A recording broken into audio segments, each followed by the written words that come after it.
We saw the rise of Pushpa. Now we're going to see the rule of Pushpa. Is it as ruly as we want it to be? Let's find out.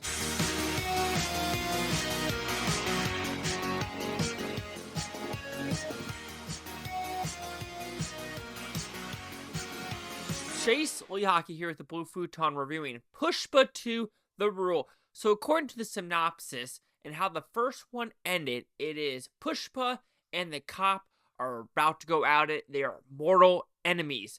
And that's what I was expecting in this movie. We got that mortal enemy-esque to it, but we still got the surname issue. We still got the other family where he killed and that wife is crazy with the blade. Then we also have some new political aspects of it, of who's going to be the CM and who's going to rule this part of the land, especially with this wood. And so, did I like this film?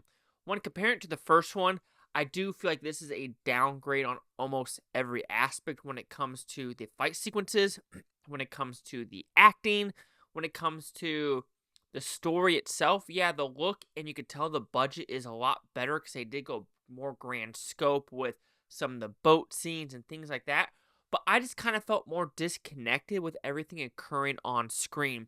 So when we talk about the positives, like I said, I still think there's chemistry in this movie, the brightness of the movie, just the craziness of this movie. Especially there's this one, the first battle sequence that actually shows up. I like the makeup and how they decide to do that battle sequence, even though the first battle sequence didn't come until after the intermission. So the first half of the movie is a lot of talking, a lot of story development about who are these people that are new into the story.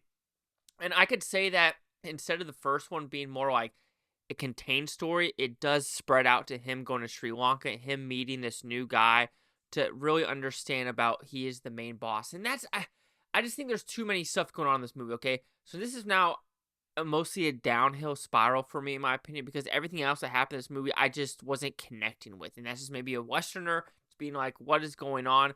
Because the action sequences, sure, there's two of them, and they're fine, but this last one, I was not feeling it.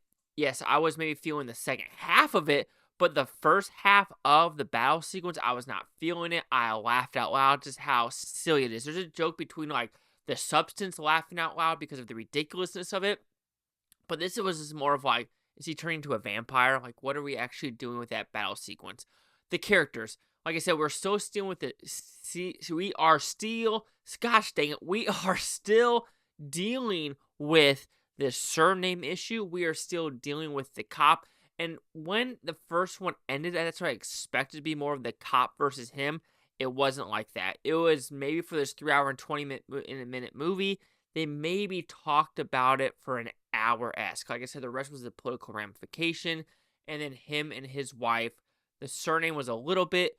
But that's what, it's struggling with me because there is just so many subplots where it's going, where it seriously goes, it opens up with this new guy in a helicopter. Oh, then we're weaving back to this cop. Or we're weaving back to this surname. Or we're weaving back to a marriage. Oh, marital issues / pregnancy. Oh, but now then the cop storyline completely disappears. And then now we're going to a completely different storyline where the first battle sequence started about, I want to say sexual harassment, but we'll go with that. Then it leads to a more sexual harassment final battle, which correlates to a huge political issue with who runs this part of India. If I'm not mistaken, like I said, Western, I don't know the actual parts of it. But actually just watching Madrid's Cafe, the Sri Lanka Indian conflict is very interesting with the international waters. That's all I'll say on that part. But I just feel like there's way too much going on with this story. And then at the very end, you thought, one storyline was completely stopped. That's fake news. And that kind of made me mad because I was first thinking when this storyline stopped, I'm not gonna spoil it, but you're thinking, okay, it stops, and you're kind of like, it turns to a different storyline. I was a little mad, but then the more I thought about it, I'm like, okay, that kind of makes sense because the psyche of this one person is gone. Completely kapoop, and he probably needs to disappear. But they bring him back when I was starting to understand that, okay, maybe we shouldn't bring him back. And I was thinking, and since I said that, for a fact what's going to happen with this franchise. I don't know.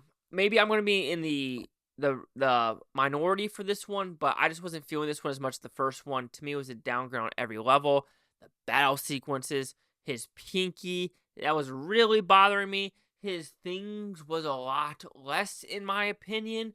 They did try to show an emotional side with him. It wasn't so much tonal shifts as crazy as the first one, but still, there was a lot going on in this movie, and I don't know if they knew what they wanted to really focus on.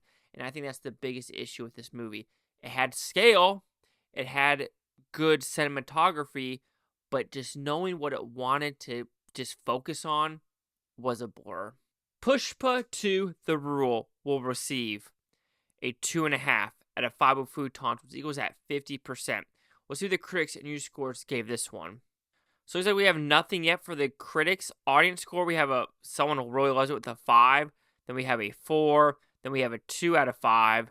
5 out of 5. 3.5 out of 5. 4.5 out of 5. So it says something about the writing, which is very interesting, where someone says, miss the guy's writing and surprises too many generic scenes. So I'm guessing there's a new writer for this one compared to the original.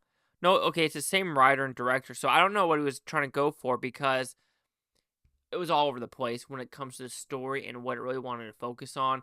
And that last battle sequence, I like fun craziness, but this didn't work for me. 50%. Chase Scott here with the Blue Futon. Like, comment, subscribe. One more things, Blue Futontopia. You Blue Futon, take watch. Have a great day. Watch the state tomorrow, week, for a month, or a year, 5 hours, go freak one. Again, that pinky, I was not feeling his pinky whatsoever.